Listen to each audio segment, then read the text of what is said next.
Today our topic is comparison between cladistics and evolutionary systematics. Cladistics और evolutionary systematics के दरमियान कुछ differences की वजह से इनके दरमियान एक डिबेट चल रही है जो कि स्टिल कंटिन्यू है। आज हम इस टॉपिक के अंदर उस डिबेट को स्टडी करेंगे।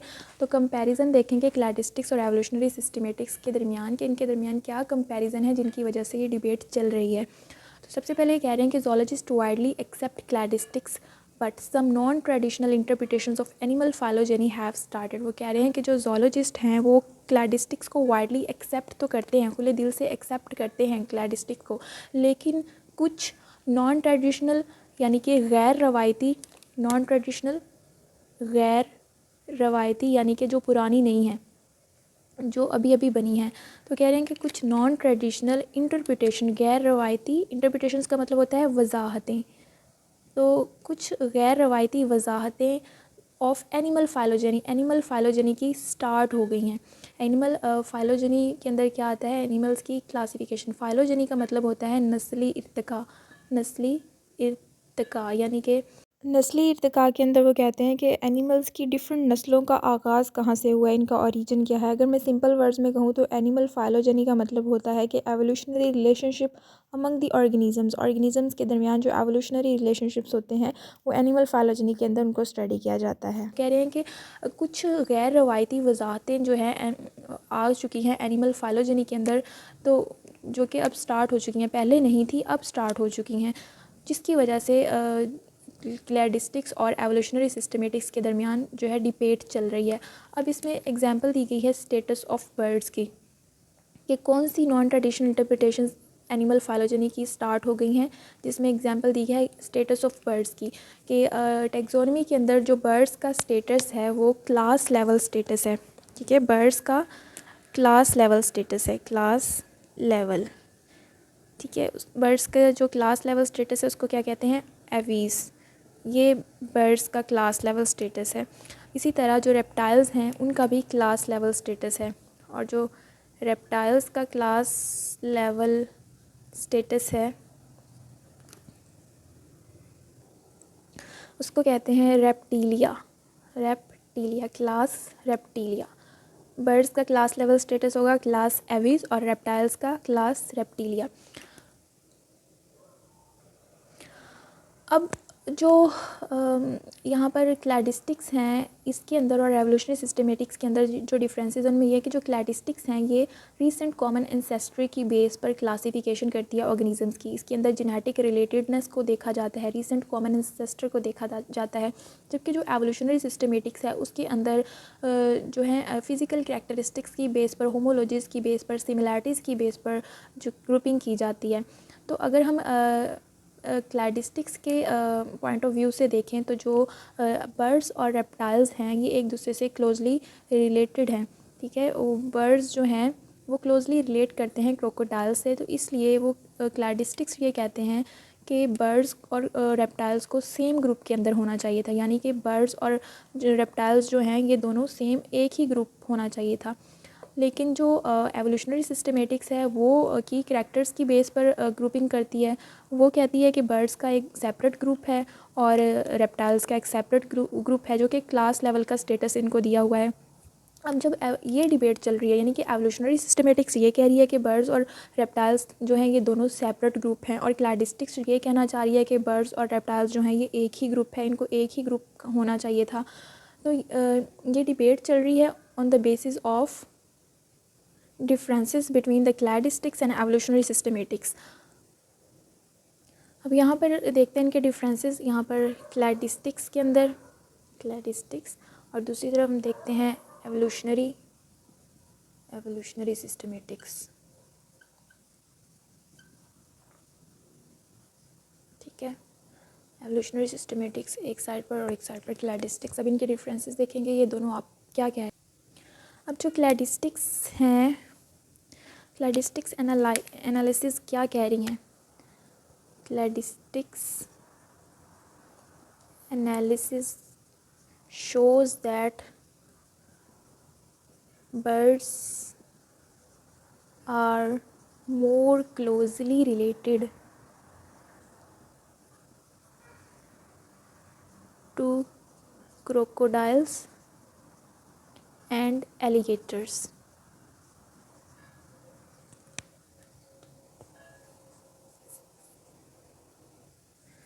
By कॉमन एंसेस्ट्री की बेस पर क्लैडिस्टिक्स ये कह रही है कि बर्ड्स जो हैं वो ज़्यादा रिलेट कर रहे हैं क्रोकोडाइल्स और एलिगेटर्स के साथ, जो कि क्रोकोडाइल्स और एलिगेटर्स जो हैं ये रेप्टाइल्स हैं। तो क्लैडिस्टिक्स कह रही है कि वो कॉमन एंसेस्ट्री की रीसेंट कॉमन एंसेस्ट्री देखती है और कॉमन एंसेस्ट्री की बेस पर वो कह रही है कि जो बर्ड्स होते हैं ये ज़्यादा रिलेट करते हैं क्रोकोडाइल से और एलिगेटर से। इसलिए क्लैडिस्टिक्स ये कहता है कि birds and crocodiles should be assign to a group having close common ancestor, कि जो बर्ड्स और क्रोकोडाइल्स हैं इनको ऐसे ग्रुप के अंदर होना चाहिए जिनके क्लोज कॉमन एंसेस्टर हैं। इनको सेपरेट ग्रुप के अंदर नहीं होना चाहिए जैसे कि एवोल्यूशनरी सिस्टमेटिक्स कहती है। तो इसलिए जो क्लैडिस्टिक्स हैं वो ये कह रहे हैं कि बर्ड्स जो हैं ये सब ग्रुप होना चाहिए एक लार्जर ग्रुप का, जिसके अंदर बर्ड्स भी हों और रेप्टाइल्स भी हों। यहाँ पर नेक्स्ट पॉइंट के अंदर वो कह रहे हैं क्लैडिस्टिक्स के अंदर कि जो बर्ड्स हैं एक लार्जर ग्रुप होना, पहले वो कह रहे हैं कि एक लार्जर ग्रुप होना चाहिए, ये एक लार्जर ग्रुप है, ठीक है, ये एक लार्जर ग्रुप है, इसके अंदर 2 सब ग्रुप होने चाहिए, एक सब ग्रुप बर्ड्स का हो और दूसरा सब ग्रुप रेप्टाइल्स का हो, ठीक है। मतलब ये कि एक सिंगल लार्जर ग्रुप है उसी के अंदर ये दोनों ग्रुप्स आ रहे हैं एज उसी ग्रुप के ये दोनों पार्ट्स हैं, बर्ड्स और रेप्टाइल। मतलब कि बर्ड्स और रेप्टाइल्स एक साथ होने चाहिए, एक लार्जर ग्रुप के अंदर दोनों एक साथ प्रेजेंट होने चाहिए, इनका अपना अपना सेपरेट ग्रुप नहीं होना चाहिए जैसा कि एवोल्यूशनरी सिस्टमेटिक्स कहती है। तो ये है क्लैडिस्टिक्स एनालिसिस का point of view. Cladistic analysis ये शो करती है कि बर्ड्स और जो हैं ये ज़्यादा क्लोजली रिलेटेड हैं टू द क्रोकोडाइल्स और एलिगेटर्स के, जो कि रेप्टाइल्स हैं। तो इसलिए जो बर्ड्स और रेप्टाइल्स हैं उनको एक सेम ग्रुप के अंदर होना चाहिए, एक लार्जर ग्रुप होना चाहिए, उसके अंदर 2 सब ग्रुप होने चाहिए इस बर्ड्स और रेप्टाइल्स, यानी कि ये दोनों एक ही लार्जर ग्रुप के अंदर आने चाहिए। और दूसरा इसके अंदर एक वो ये पॉइंट कह रहे हैं कि जो क्रोकोडाइल्स हैं वो ज़्यादा क्लोजली रिलेट कर रहे हैं बर्ड्स के साथ देन स्नेक्स और लीजर्ड्स। स्नेक्स और लीजर्ड भी तो रेप्टाइल हैं, जैसे क्रोकोडाइल्स और एलिगेटर्स रेप्टाइल हैं, इसी तरह स्नेक्स और लीजर्ड भी तो रेप्टाइल्स हैं। लेकिन वो कह रहे हैं कि बर्ड्स जो हैं वो ज़्यादा क्लोजली रिलेट कर रहे हैं क्रोकोडाइल्स और एलिगेटर के साथ, स्नेक्स और लीजर्ड्स के साथ वो क्लोजली रिलेट नहीं कर रहे हैं, वो लेस क्लोजली रिलेट कर रहे हैं, लेकिन ज़्यादा वो क्रोकोडाइल्स और एलिगेटर्स के साथ रिलेट कर रहे हैं। अब यहाँ पर हम इस पिक्चर के अंदर देख सकते हैं कि जो ग्रीन डॉट है ये कॉमन एंसेस्टर है क्रोकोडाइल्स का भी, डायनासोर्स का भी और बर्ड्स का भी। इसके आगे हमें क्रोकोडाइल्स भी दिख रहे हैं, डायनासोर्स की डिफरेंट टाइप्स भी दिख रही हैं और फिर बर्ड्स भी नज़र आ रहे हैं।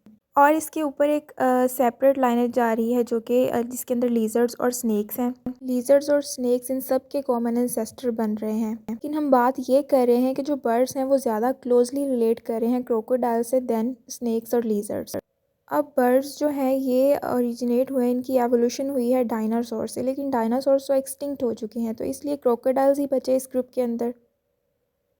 तो इस तरह ये पिक्चर हमें शो करती है कि जो क्रोकोडाइल्स हैं वो बर्ड्स से ज़्यादा क्लोजली रिलेट कर रहे हैं then लीजर्ड्स and snacks.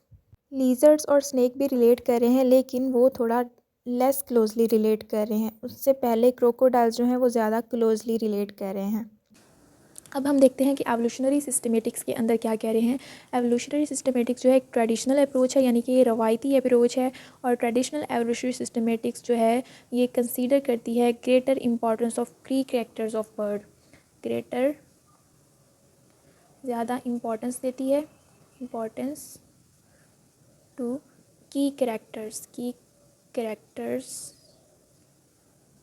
Of birds के की कैरेक्टर्स को ज़्यादा इंपॉर्टेंस देती है और की कैरेक्टर्स की बेस पर ग्रुपिंग करती है। अब जो की कैरेक्टर्स होते हैं उनके अंदर बर्ड्स का कोई भी यूनिक कैरेक्टर हो सकता है, जहाँ जैसे एग्जांपल लें, यहाँ पर जो बर्ड्स के की कैरेक्टर्स की एग्जांपल दी गई है उसमें फीदर्स की एग्जांपल दी गई है और एंडोथर्मी की एग्जांपल दी गई है कि ये जो हैं बर्ड्स के यूनिक कैरेक्टर हैं जिनकी बेस पर इनको एक ग्रुप से अलग किया जा सकता है, क्योंकि जो फीदर्स होते हैं ये सिर्फ बर्ड्स के पास ही होते हैं और किसी एनिमल के पास जो फीदर्स जो है नहीं होते, बर्ड्स के पास होते हैं। दूसरा उन्होंने इस बेस पर इसकी ग्रुपिंग की है कि जो बर्ड्स होते हैं ये एंडोथर्मी होते हैं, इनके अंदर एंडोथर्मिक होते हैं, यानी कि ये वार्म ब्लडेड होते हैं। तो ये की कैरेक्टर्स हैं, की कैरेक्टर्स वो यूनिक कैरेक्टर्स होते हैं जिनकी बेस पर ग्रुपिंग की जा सकती है। वो यूनिक कैरेक्टर्स होते हैं जो किसी दूसरे एनिमल्स के पास नहीं होते, जैसे फीदर्स, ठीक है। तो इसकी बेस पर एवोल्यूशनरी सिस्टमेटिक्स जो है की करैक्टर्स की बेस पर ग्रुपिंग करती है। और की करैक्टर्स की बेस पर अगर ग्रुपिंग की जाए तो जो बर्ड्स होते हैं वो एंडोथर्मिक होते हैं, और जो क्रोकोडाइल्स यानी कि जो रेप्टाइल्स होते हैं, रेप्टाइल्स ये एक्सोथर्मिक होते हैं। ठीक है, जिसकी वजह से बर्ड्स को सेपरेट ग्रुप में रखा जाता है क्योंकि वो एंडोथर्मिक होते हैं, और रेप्टाइल्स को सेपरेट ग्रुप में रखा जाता है क्योंकि वो एक्सोथर्मिक होते हैं। तो ये की करैक्टर की बेस पर एवोल्यूशनरी सिस्टमेटिक्स जो है इन दोनों ग्रुप्स को, बर्ड्स को और रेप्टाइल्स को सेपरेट स्टेटस देती है, सेपरेट क्लासेस में रखती है, जिसके अंदर बर्ड्स की क्लास एविज आ जाती है और रेप्टाइल्स की क्लास रेप्टिलिया आ जाती है। तो इस तरह एवोल्यूशनरी सिस्टमेटिक्स जो है वो की करैक्टर की बेस पर इन दोनों ग्रुप्स को सेपरेट रखती है, जबकि क्लैडिस्टिक्स जो है वो कॉमन एंसेस्ट्री की बेस पर, जेनेटिक रिलेटेडनेस की बेस पर वो बर्ड्स को और रेप्टाइल्स को कहती है कि इनको एक सेम ग्रुप में होना चाहिए। तो यहाँ पर नेक्स्ट पॉइंट के अंदर वो कह रहे हैं कि जो क्लैडिस्टिक्स हैं वो बिलीव करते हैं कि जो की करैक्टर्स हैं it involves only value judgment. ठीक है, cladistics believe that key characters involves only value judgment। Value judgment का मतलब ये होता है कि ऐसा करैक्टर जिसको वैल्यू दी जा रही है, ठीक है, तो उसकी वैल्यू दी जा रही है उसको, और ये करैक्टर जो है वो पर्सनल ओपिनियन की बेस पर रखा जाता है इसको। मतलब ये कि इसका मतलब ये है कि ये जो करैक्टर है ये it is only based on personal opinion rather than facts, कि ये फैक्ट्स पर बेस्ड नहीं है, ये पर्सनल ओपिनियन पर बेस्ड है कि एक की करैक्टर देख लिया है तो उसी की बेस पर ऑर्गेनिजम्स की ग्रुपिंग कर दी है, इसमें कोई फैक्ट नहीं देखा गया। जैसे क्लैडिस्टिक्स जो है ये फैक्ट देख रही है, कॉमन एंसेस्ट्री देख रही है, जेनेटिक रिलेटेडनेस देख रही है, लेकिन एवोल्यूशनरी सिस्टमेटिक्स के अंदर जो है पर्सनल ओपिनियन देखा जा रहा है, वैल्यू जजमेंट देखी जा रही है किसी भी की करैक्टर्स की। तो की करैक्टर्स क्लैडिस्टिक्स ये बिलीव करते हैं जो की करैक्टर हैं ये इसके अंदर ये वैल्यू जजमेंट पर बेस्ड होते हैं। इसलिए ये डिबेट चल रही है एवोल्यूशनरी सिस्टमेटिक्स के दरमियान और क्लैडिस्टिक्स के दरमियान। एवोल्यूशनरी सिस्टमेटिक्स क्या कह रही है कि बर्ड्स और रेप्टाइल्स जो हैं ये सेपरेट ग्रुप हैं, और क्लैडिस्टिक्स क्या कह रही है कि जो बर्ड्स और रेप्टाइल हैं ये एक ही ग्रुप के अंदर होने चाहिए, एक लार्जर ग्रुप होना चाहिए, उसी ग्रुप के अंदर ये दोनों कंबाइन प्रेजेंट होने चाहिए। तो ये जो डिबेट है ये चल रही है, or the debate between cladistics and evolutionary systematics continue, and this debate will complete the knowledge of evolutionary relationship among animals. It enforces the scientists to examine and re-examine old assumptions। ये जो debate चल रही है इसका फ़ायदा ये है कि साइंटिस्ट को ये इन्फोर्स करती है, मजबूर करती है कि जो साइंटिस्ट हैं वो जो पुरानी असम्पशंस हैं, जो पुरानी उन्होंने स्टेटमेंट्स ली हुई हैं, जो पुराने टेस्ट किए हैं, उनको दोबारा से दोबारा वो री एग्जामाइन करते हैं, और इसके नतीजे में न्यू रिज़ल्ट्स भी बनते हैं, न्यू डिस्कवरीज भी होती हैं। तो this is all about the today's lecture that was about the comparison between cladistics and evolutionary systematics. See you in the next lecture. Thank you for watching.